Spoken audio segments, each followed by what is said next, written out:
안녕하세요. 오늘은 경기 침체 우려에도 확장하는 테슬라에 대해서 알아보도록 하겠습니다. 기가 베를린, 기가 네바다, 기가 텍사스, 그리고 프레몬트 공장이 확장을 준비하고 있고요. 캐나다와 멕시코는 새로운 공장을 건설할 부지를 또 검토하고 있습니다. 자, 그러면서 일론 머스크는요, 우리에게 경기 침체가 웬 말이냐, 비가 오든 말든 가속 페달을 끝까지 밟겠다고 했는데요. 정말 멋지죠. 그래서 오늘 이 내용을 자세히 알아보도록 하겠습니다. 자, 테슬라가 3분기에는 생산량은 월가의 기대치에 부합을 했죠. 그런데 이제 물류 배송 문제 때문에 인도량이 이제 4분기로 넘어가면서 월가 기대치를 약 한 22,000대 정도 딜리버리를 미스를 했는데, 뭐 그건 큰 문제 되지 않는다고 제가 말씀드렸죠. 어차피 3분기에 배송이 되나 4분기에 배송이 되나 이제 똑같은 건데 시기상의 문제인 거죠. 그래서 물류가 한꺼번에 이제 몰리기 때문에 4분기로 이제 넘어갔다, 이런 내용을 설명을 드렸는데요. 올해 이제 커크원 테슬라 최고 재무 책임자 CFO가 차량 인도량은 전년 대비 50% 늘리는 거는 목표치를 달성할 수 있겠다라고 이제 이야기를 했습니다. 그런데 이제 배송에 관해서는 아무래도 지금 배송에 조금 문제가 있기 때문에 차량 생산은 훨씬 더 많이 되는데 물류가 그걸 다 처리하지 못하고 있다는 거죠. 그렇기 때문에 차량 인도량 증가율은 50%를 약간 밑돌 수도 있다, 이렇게 이야기를 했습니다. 자, 이 부분에 대해서 일론 머스크는요, 주주들과 컨퍼런스 콜에서 4분기 수요는 여전히 강하다. 그래서 우리가 만드는 모든 자동차를 판매하는 것에는 문제가 없다, 이렇게 이야기를 했죠. 그래서 아주 멋진 말을 합니다. 비가 오든 말든 가속 페달을 끝까지 밟겠다, 이렇게 강조를 했죠. 진짜 저돌적으로 생산을 하고 판매를 하겠다. 우리는 목표를 달성하겠다, 이렇게 이야기하는 건데요. CEO가 이렇게 말하니까 좀 안심이 되죠. 자, 그래서 오늘은 경제 침체 우려에도 확장하는 이 테슬라에 대해서 자세히 알아보도록 하겠습니다. 먼저 기가 베를린이 공장 확장 허가 신청을 냈습니다. 차량과 부품을 재고를 저장할 공간, 그리고 물류 용량 확대를 위한 시설을 만들기 위해서 약 170헥타르에 따르는 숲을 이제 정리하기 위해서 미리 이제 독일 환경청에다 신청을 한 거죠. 자, 그래서 공장 확장 허가를 신청을 했고, 기가 네바다에서는 배터리 셀 생산 라인을 이제 확장하기 시작했습니다. 이 기가 네바다는 말 그대로 스마트 팩토리입니다. 이 부분에 대해서 자세히 좀 알아보고요. 기가 텍사스 또한 확장 허가를 획득을 했습니다. 그리고 프레몬트 공장은 건축 허가 서류를 제출했는데요. 아무래도 이 배터리 생산을 할 것을 염두에 두고 공장 건축 허가 서류를 제출한 것으로 지금 추정이 되고 있습니다. 그리고 이제 캐나다와 멕시코의 공장 신설 준비, 그리고 신설 공장 부지를 검토하는 것으로 알려졌습니다. 그래서 경기 침체 우려에도 테슬라는 확장을 멈추지 않고 있는 거죠. 그래서 많은 사람들이 수요가 줄어들 거다, 이렇게 우려하고 있지만, 이 테슬라가 확장하는 모습을 보면 정말 이렇게 수요가 줄어드나 하는 생각을 할 수가 있겠죠. 오히려 이제 확장하고 있기 때문에 이런 경기 침체기에 오히려 확장하게 되면 다시 이제 매크로적인 거시 경제가 복구되었을 때는 다른 경쟁자들의 점유율까지 모두 가져올 수가 있게 되는 거죠. 왜냐하면 그 사이에 생산 능력을 다 확장했기 때문입니다. 그런 전략을 아무래도 테슬라가 쓰고 있는 것 같아요. 자세히 알아보겠습니다. 먼저 베를린으로 가보겠습니다. 자, 기가 베를린이 공장 확장을 위해서 약 170헥타르에 따른 숲을 정리하겠다고 환경청에다가 신청을 했습니다. 독일 같은 경우는 아무래도 업무 처리 속도가 이게 너무 늦습니다. 물론 이제 정확하게 처리한다는 장점은 있는데, 이 행정이라든지 이런 부분에서 업무 처리 속도가 너무너무 이제 늦기 때문에 항상 미리미리 이제 준비를 해야 되는 거죠. 이미 이제 기가 베를린 공장을 지으면서 이 테슬라가 그것을 이제 경험했기 때문에 지금 공장 확장을 위해서는 일찌감치 허가를 맡아야 되겠다, 이렇게 지금 생각을 하고 신청 서류를 이제 제출을 했습니다. 그래서 이 공장 확장 시설은 차량하고 부품 재고를 저장하고 물류 용량을 확대하기 위한 공간으로 사용을 할 거다, 지금 이렇게 이야기하고 있습니다.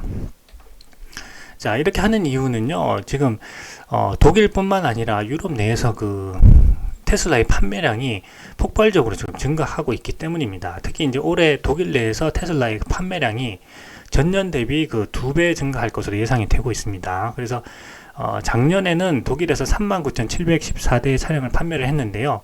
이제 올해 2배의 차를 판매할 거라고 하니까 약 8만 대 정도 되겠죠. 그러니까 이제 판매량이 2배가 늘어나게 되는데, 그것은 이제 올해 그 기가 베를린 공장을 지어서 지금 생산하고 있기 때문인데, 이 공장을 계속해서 확장하게 되면 내년에는 더 많이 팔 수가 있게 되는 거죠. 그걸 위해서 지금 계속해서 확장을 하고 있다, 이렇게 보시면 되겠습니다. 자, 그리고 테슬라 모델 Y가요, 그 이제 독일을 넘어서서 그 유럽 전체 9월 유럽 전체 신차 등록 대수에서 모델 Y가 1위를 기록합니다.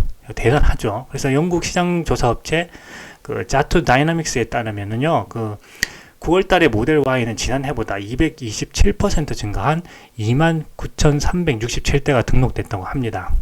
그러니까 약 3만 대 되는 거죠. 9월 한 달에만 약 3만 대 신차 등록을 했고, 이 등록 대수가 1위를 기록했다는 겁니다. 2위는 슈퍼미니카 푸조, 그 다음에 3위는 르노 다치아 산데로라고 합니다. 테슬라 모델 Y는 지난해 총 90만 6,032대가 생산이 됐는데요. 올해는 이제 9월 달까지 87만 9,346대가 생산이 됐죠. 그리고 이제 3개월이 이제 남았습니다.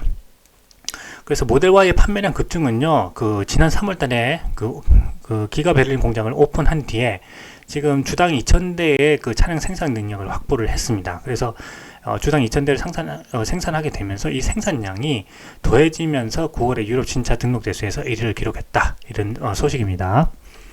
자, 이렇게 되자 이제 그 테슬라의 그 매수 신호가 왔다고 하면서 이 서학개미들이 테슬라 주식을 이제 많이 매수를 했다고 하는데요. 한국투자증권의 그 김진우 애널리스트는 그 테슬라 생산 능력이 확대되기 시작했다, 이렇게 분석을 하면서 글로벌 생산 능력이 이제 190만 대에 달했다는 거죠. 미국에서 90만 대. 그러니까 프레몬트에서 한 65만 대, 그리고 텍사스에서 지금 한 25만 대 정도 되는 거죠. 그리고 독일도 한 25만 대 정도 되는 거고, 중국 상하이 공장이 이제 75만 대 하니까 현재 한 190만 대 정도 실제 생산으로 이어졌다, 이렇게 분석을 하고 있고, 지속적으로 성장이 지속될 거다, 지금 이렇게 평가를 했습니다.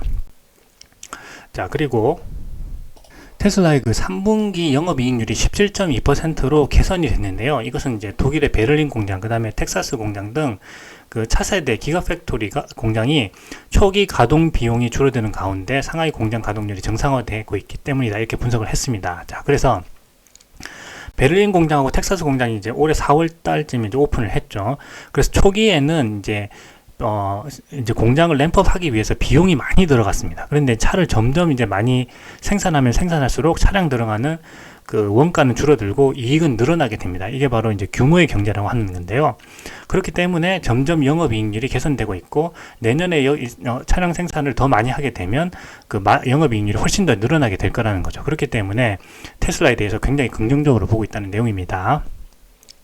그리고 평균 차량 가격은 52,500달러 정도로 전년 동기 대비로는 8.7% 상승했지만 그 전분기 대비로는 4.5% 하락했다고 합니다. 그래서 향후에 테슬라의 그 관건은 판매량을 최대로 끌어올리고 가격 인하를 최소화하는 것이다, 이렇게 강조를 했죠. 그래서 현재 주가는 바닥 수준에 이제 근접한 것으로 판단한다. 그래서 물류 차질 문제를 개선하고 그 신공장 가동을 정상화하고, 그 다음에 사이버 트럭과 세미 트럭과 같은 신차 출시가 가시화되면은 주가가 반등할 것이라고 전망을 했습니다. 그런데 그 이전에 먼저 이제 반등하겠죠. 주식시장은 항상 이제 빠르니까요. 자, 그리고 이제 기가 네바다 공장으로 가보겠습니다. 자, 기가 네바다는요, 이 전기 자동차에 들어가는 배터리를 생산하는 공장입니다. 그런데 이 기가 네바다에 배터리 셀 생산 라인이 하나 더 들어간다고 합니다. 지금 배터리를 생산하고 있는 이 시설은요, 전체 면적의 약 3분의 1입니다. 30%만 사용하고 있어요. 그런데 이제 여기다가 이제 확장을 해서 공장을 하나 더 짓겠다는 겁니다. 그래서 배터리 셀 생산 라인에 하나 더 들어선다 하는 이런 내용입니다. 자, 보시게 되면은 지금 기가 네바다 공장이 이 건물이 전체 그 면적의 약 30% 정도 된다고 합니다. 그래서 지금 내년에 또 50% 성장을 해야 되죠. 50% 차량을 더 많이 생산해서 판매를 해야 되기 때문에 배터리도 더 많이 만들어야 됩니다. 즉 배터리를 얼마나 빨리 많이 만드느냐에 따라서 내년에 그 생산 목표를 달성할 수 있느냐 없느냐가 이제 결정이 된다고 보면 되겠죠. 그렇기 때문에 이 가장 중요합니다. 배터리 만들어내는 게. 그래서 지금 이 보이고 있는 이 기가 네바다 공장을 그대로 복사해서 옆에다가 하나 더 짓겠다고 하는 거죠. 그리고 최종적으로는 3개를 지을 수가 있습니다. 그래서 지금 하나 있고 앞으로 2개를 더 지을 텐데, 지금 이제 현재의 그 기가 팩토리와 똑같은 것을 하나 더 짓는 것을 이제 시작을 했다, 그런 내용입니다. 자, 제가 이제 과거 영상에서요, 기가 이 네바다 공장이 얼마나 대단한 공장인지 말 그대로 스마트 팩토리의 그 완성을 보여줬다, 이런 영상을 제가 올려드렸는데요. 그 이제는 현실이 될 역사의 현장, 테슬라 기가 팩토리 네바다 현장을 가다, 테슬라가 로봇을 만드는 진짜 이유, 스마트 팩토리의 완성이라는 이 영상을 꼭 보고 오시기 바랍니다. 왜냐하면 이 기가 네바다는 진짜 대단한 공장입니다. 말 그대로 자동화의 끝판왕이라고 할 수 있는 엄청난 그 스마트 팩토리인데요. 여기에 대해서 좀 잘 알려지지를 않았습니다. 그래서 CNBC의 그 투어 리포트를 통해서 제가 이 영상에 대해서 구석구석 자세히 설명해 드렸기 때문에 꼭 이 영상을 보시면은 정말 이 배터리를 만들어내는데 얼마나 그 자동화를 할 수 있는지, 이 부분에 대해서 보여주고 있기 때문에 꼭 이 영상을 보고 오시기 바랍니다. 자, 이 부분에 대해서 자세히 설명드리고 하겠습니다. 간단히 설명드리고 하겠습니다. 현재 이 기가 네바다는요, 그 풋볼 경기장 약 33개를 합친 넓이라고 합니다. 현재 공장은 계속해서 확장되고 있고, 현재인 이 공장은 전체의 30%만 건설되어 있다고 합니다. 그러니까 2개를 더 지을 수 있다는 거죠. 자, 일론 머스크는 이 기가 팩토리, 기가 네바다를 예로 들어서 기계가 기계를 만드는 공장이다, 이렇게 표현을 했습니다.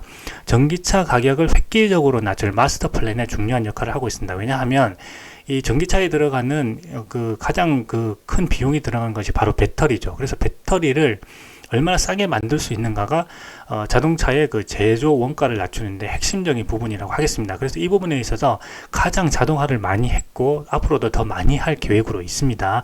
그렇기 때문에 기계를 만드는 공장이라고 표현을 할 만큼 이 기가 네바다는요, 그 자동화의 끝판왕을 보여주고 있다, 이렇게 지금 평가를 받고 있습니다. 테슬라는 전 세계 리튬이온 배터리의 60%를 생산하고 있습니다.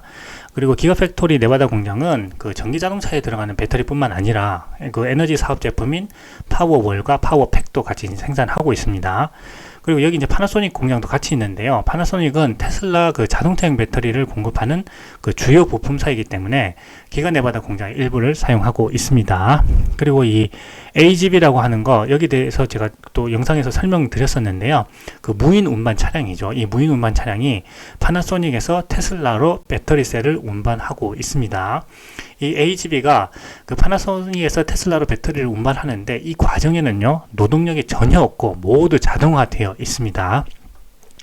그리고 모델 3 한 대는 약 4,000개의 배터리셀을 필요로 하고요, 모듈로 조립되고 이후에 배터리 팩으로 조립이 되는데 전 과정이 자동화되어 있습니다. 그리고 테슬라는요, 비용 절감을 위해서 지속적으로 인원을 줄이고 있습니다. 현재 공장 전체 공정의 약 90%가 자동화되어 있고 오직 10%만 인력으로 운영되고 있다고 합니다. 말 그대로 스마트 팩토리 전체가 자동화되어 있다, 이렇게 보시면 되겠습니다. 그리고 반복적인 공정은 모두 로봇으로 대체하고 있습니다. 그리고 지속 가능한 에너지 전환을 위해서 그 솔라 패널을 설치하고 있는데요, 모두 설치되고 나면은 세계에서 가장 큰 솔라 패널 지붕이 될 전망입니다. 약 20만 개의 그 패널 타일이 설치되면요, 공장을 완전히 재생 에너지로 가동이 가능하다고 합니다. 그래서 이제 테슬라 로봇이 현장에서 적용된다면요, 이 10% 공정마저 자동화될 가능성이 있고 100% 완전한 자동화 스마트 팩토리로 운영 가능해질 전망입니다. 그러니까 이 기가 네바다 공장이 얼마나 대단한 공장인지 이 부분을 보시면 아실 수가 있겠죠. 그래서 반복적인 공정은 모두 로봇으로 대체되어 있고 전체 공정의 90%가 자동화되어 있어 오직 10%만 현재 인력으로 운영되고 있다 하는 내용입니다. 자, 다음으로 이제 텍사스로 가보겠습니다. 자, 드디어 이제 테슬라 그 텍사스 기가팩토리가 확장 허가를 획득을 했습니다. 자, 그래서 일론 머스크는 이 지상 낙원을 조성하는 플랜에 시동을 걸었다, 지금 이렇게 이야기를 했고, 그 오스틴 시내까지 산책로를 연결하게 되는데 뭐 자전거랑 전기보트를 탈 수 있다 이렇게 이야기를 했죠. 그렇게 함으로써 여기 보시게 되면은 여기 보면은 이제 전기보트를 탈 수 있는 그런 호수도 있습니다. 그리고 여기에 이제 친환경으로 모두 건설을 해서 이제 텍사스에서는 그 테슬라를 엄청 지금 밀어주고 있죠. 그렇기 때문에 그 사회공헌적인 분야에서 그 아주 이컬러지컬 패러다이스, 그 생태학적인 그 천국을 만들어서 또 여기 텍사스 주민들에게 또 공헌을 하겠다 하는 그런 내용으로 지금 이 부지를 또 사용할 전망입니다. 자, 그래서 기가 텍사스 확장은요, 그 테슬라의 미래 기가 텍사스가 그 생수의 낙원이 될 것으로 표명을 했고요. 예, 이 사이트는 그 원래 건설 한 개에 50만 평방피트, 즉 12에이커를 추가할 예정입니다. 그래서 그 회사의 그 오스틴 기가 팩토리에서 그 약속된 공원 지역에 특별히 이제 사용될 거고요. 일론 머스크는 이 지역이 일반인들에게 이제 개방이 되고 전기 테슬라 부트도 이용이 될 것이다. 이렇게 이야기를 했습니다. 자, 그리고 이제 프레몬트 공장으로 가보겠습니다. 프레몬트 공장 멋지게 생겼죠, 지금. 자, 근데 테슬라가 이 4680 배터리를 자체 생산할 수도 있다. 지금 프레몬트 공장 생산 라인을 이제 늘리려고 하는 건축 허가 서류를 제출을 했다는 겁니다. 그래서 아무래도 이 프레몬트 공장에서도 배터리 셀과 그 모듈을 제조하는 라인을 추가할 것 같다. 4680 배터리 생산이 굉장히 유력해 보인다. 이렇게 보도가 나왔습니다. 그러니까 여기서 자동차 생산하지만 배터리도 같이 생산하겠다는 거죠. 그래서 이제 프레몬트시의 건축 허가 관련 서류를 잇따라서 제출을 했고, 배터리 셀 모듈 제조 라인 4680 배터리 생산이 유력하다. 지금 이렇게 되어 있습니다. 자, 앞에 영상에서 제가 테슬라 기가팩토리의 폭발력 생산 비밀이라는 영상을 올려드렸는데요. 그 120년 미국 자동차 제조 역사의 세 번째 혁명, 4차 산업혁명 시대에 다시 태어난 헨리 포드라는 영상이 있습니다. 그래서 이 영상을 꼭 보시고 오시기를 추천드립니다. 왜냐하면 이 지금 프레몬트 공장이 앞으로 어떻게 지어질지에 대한 그 청사진이 나와 있는 영상이기 때문인데요. 이 영상 꼭 보시고 오시면 지금부터 제가 드리는 말씀을 훨씬 더 잘 이해하실 수 있을 겁니다. 자, 이 프레몬트 공장은요, 원래 그 도요타가 사용하던 공장을 인수를 했습니다. 과거에 금융위기가 왔을 때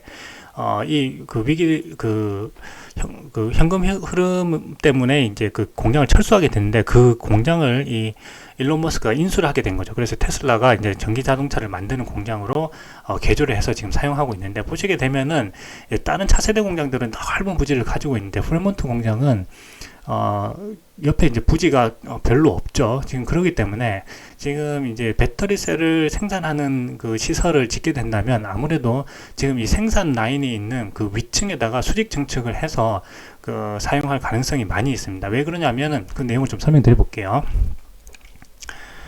자, 그 과거에 그 일론 머스크는요, 그 일론 머스크와 테슬라는 그 프로덕션 헬이라 그래서 그 생산 지옥에 빠지게 됩니다. 생산을 늘리려고 하는데 이 대량 생산이 얼마나 어려웠는지 막 그 어떤 고통 그런 과정에서 막 대마초를 피우고 뭐 팟캐스트에 나가고 막 이렇게 하면서 기이한 그 행동을 하기도 하면서 그 어떤 스트레스를 엄청나게 이제 받았던 그런 과정이 있었는데, 이 생산 지옥을 극복해내기 위해서 그 뭐 집에도 가지 않고 공장에서 먹고 자고 하면서 이 생산을 대량 생산하기 위해서 엄청나게 이제 노력을 함으로써 이 생산 지옥에서 벗어나게 되는데요. 그렇게 함으로써 이 차세대 공장이 그 프레몬트 공장에서의 그랬던 그 어려움들을 다 이제 정리를 하고 그 대량 생산을 할 수 있게끔 그 아주 효율화된 공장으로 짓게 된 것이 이제 차세대 기가 팩토리입니다. 기가 베를린, 그리고 기가 텍사스라고 할 수가 있겠습니다. 근데 처음 이제 공장에서 생산이 시작된 프레몬트 공장은 원래 사용하던 공장을 이제 인수를 했기 때문에 그 효율화되지 못했었죠. 그렇기 때문에 이걸 어떻게 하면은 효율적으로 생산할 수 있을까가 지금도 굉장히 그 중요한 그 사항이라고 할 수가 있겠습니다. 자, 그래서 이 보시게 되면은 이 프레몬트 공장은 선형 구조가 아니죠. 지금 기가 팩토리 차세대 공장을 보게 되면은, 이 기가 오스틴 보게 되면은 이게 전부 공정이 선형으로 이제 가게 됩니다. 그래서 이 굉장히 효율적인 구조로 지금 다 건설이 되어 있습니다. 근데 프레몬트 공장은 원래 구조 자체가 도요타 거를 이제 인수를 해가지고 쓰다 보니까 선형 구조가 아니고 지금 공정이 약간 중복이 되고 왔다 갔다 하는 부분이 있습니다. 그렇기 때문에 이 부분에서 어떻게든 효율화하려고 엄청나게 이제 일론 머스크가 고민을 했던 거죠. 그래서 캘리포니아 프레몬트 공장은요, 테슬라의 이제 첫 번째 공장입니다. 기존 내연기관인 그 도요타 공장을 인수를 했고요. 프레스 공장이랑 그 차체 공장이랑 그 도장 공장, 의장 공장 등이 별도로 배치되어 있습니다. 그러니까 선형으로 되어 있지 않다는 이야기죠. 그래서 이제 비효율적인 그 생산 공정이고, 여기에서 테슬라가 그 엄청나게 생산직을 극복하려고 했던 그런 현장이기도 합니다. 그래서 여기에 대한 단점은 보완하고 장점을 살리기 위해서 선형 구조를 만든 것이 차세대 기가팩토리인 텍사스 오스틴 공장입니다. 텍사스 오스틴 공장은 이제 네 번째 차세대 기가팩토리이고요. 배터리를 이제 직접 생산을 하게 되죠. 그리고 효율적인 선형 구조를 가지고 있고요. 거대한 단일 공장 내부에 프레스, 차체, 도장, 의장 공장을 한꺼번에 이제 처리를 하게 됩니다. 그래서 이동거리를 최소화하는 그런 흐름이죠. 그리고 특히 이제 공장 4층에서 배터리 셀을 제조를 하고요.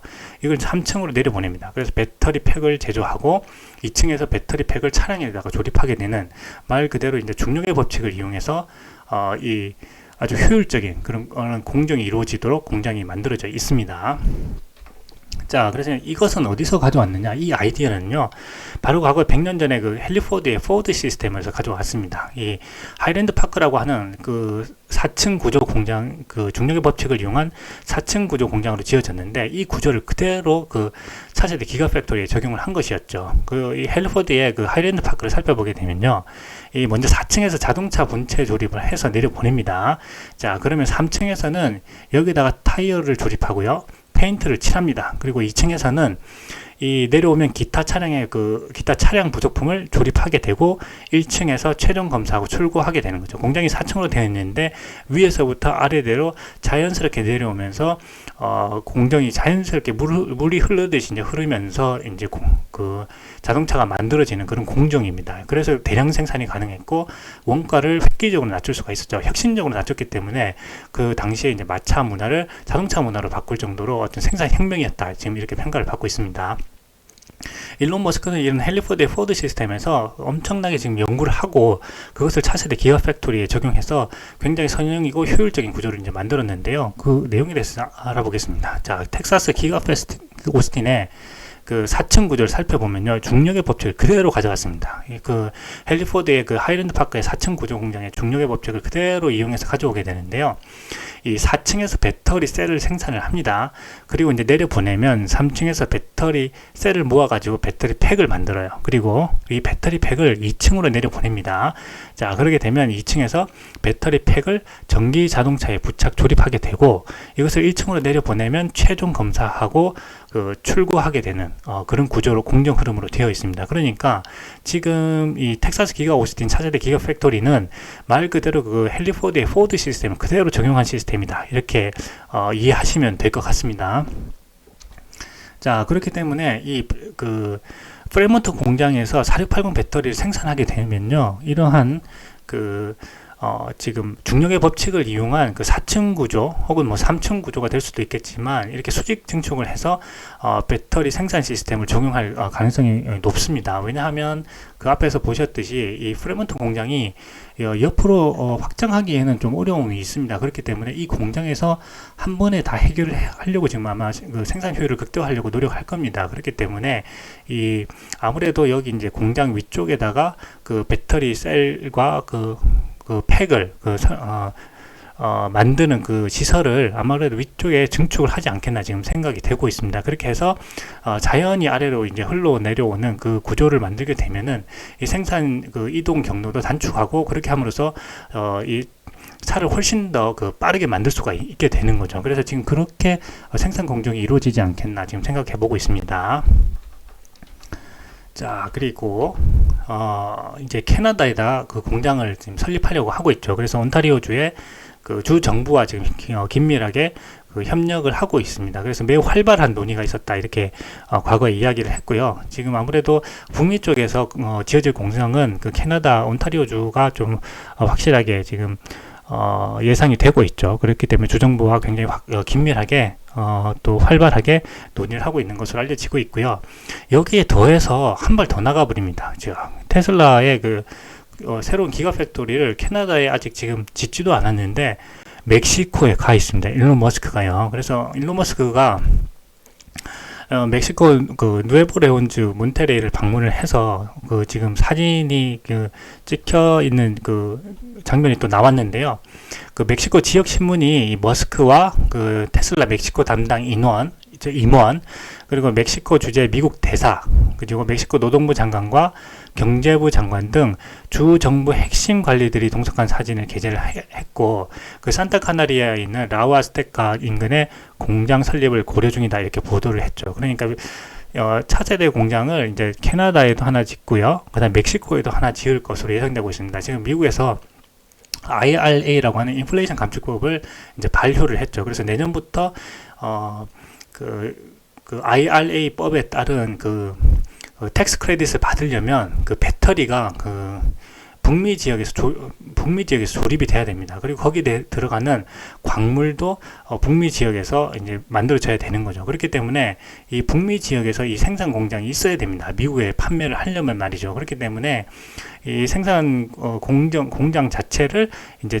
멕시코와 그 캐나다에 지으면 굉장히 효율적이다. 지금 이렇게 생산하고 있는 거죠. 그리고 텍사스에도 멀지 않기 때문에 이 부분에서 그 멕시코를 지금 고려하고 있는 것으로 보입니다. 그래서 테슬라가 이제 멕시코에 신규 그 전기자동차 공장을 설립하나 하는 그 기사들이 계속해서 나오고 있고요. 지금 글로벌 2천만 대를 생산하려고 하는데 기가팩토리 하나당 200만 대를 생산하는 것을 목표로 하고 있죠. 그래서 2030년까지 이제 기가팩토리 10개를 지으면 연간 2천만 대를 생산할 수 있게 됩니다. 그래서 지금 공장 4개를 가동하고 있고, 지금 캐나다하고 멕시코에 짓게 되면 이제 6개가 되는 거죠. 그래서 이제 기가팩토리를 짓고 연간 200만 대를 생산할 수 있도록 그 커패시티를 확장할 그런 계획을 열심히 지금 하고 있습니다. 그래서 머스크는 이러한 계획을 차근차근 지금 준비하고 있죠. 그래서 많은 사람들이 우려하고 있지만 머스크는 뭐 그런 거 전혀 걱정하지 않습니다. 그래서 앞으로 그 테슬라의 시총이 애플과 그 아람코를 합친 것보다 훨씬 커질 것이다 라고 이렇게 자신감 있게 지금 얘기하고 있는 거죠. 자, 거기다가 이 테슬라의 그 사이버 트럭, 그죠? 그 다음에 세미 트럭이 이제 출시를 앞두고 있습니다. 이제 2023년부터 생산하고 출시할 것을 계획으로 지금 하고 있는데요. 그렇게 된다면 이제 세미트럭 같은 경우에는 말 그대로 트럭의 게임 체인저가 될 것이다. 지금 이런 예상을 하고 있습니다. 거의 뭐 출시가 된다면은 약 50%의 점유율도 가능하지 않을까 지금 이렇게 예측이 되고 있습니다. 자, 그래서 최근에 이 테슬라는요 사상 최대의 실적을 냈습니다. 3분기에. 그리고 생산량도 월가의 그 기대치에 부합을 했죠. 다만 이제 인도량이 있어서 한 22,000대 정도가 물류가 이제 4분기 그 분기 말에 이제 한꺼번에 몰리게 되니까 이제 4분기로 이제 넘기게 됐는데, 그걸 가지고 굉장히 이제 문제가 있다고 하면서 주가를 거의 이제 폭락하게 이제 만든 거죠. 사실은 이제 월가에서. 그렇게 해놓고는 또 엄청나게 또 매집을 합니다. 200달러 이하로 내려가니까. 그러면서 개미 투자자들이 이제 굉장히 탈탈 털리는 그런 현상이 일어났는데, 이제 주가가 또 반등할 기미를 또 보이고 있죠. 여기에 이제 뭐 캐시우드라든지 또 그 최근 미시건주의 그 연기금에서도 그 포트폴리오에서 그 테슬라 비중을 2배로 늘렸다 하는 소식을 제가 전해드렸죠. 그리고 우리나라에서도 또 어떻게 보면 좀 현명한 투자자라고 할 수 있는데, 또 테슬라가 이제 폭락하자 또 엄청나게 좀 사들였습니다. 파는 사람도 있고 사들이는 사람도 있는데, 어쨌거나 200달러 밑으로 들어갔을 때, 내려갔을 때 또 추매를 하셨거나 또 매수하신 분들은 또 앞으로 또 괜찮을 것으로 생각이 됩니다.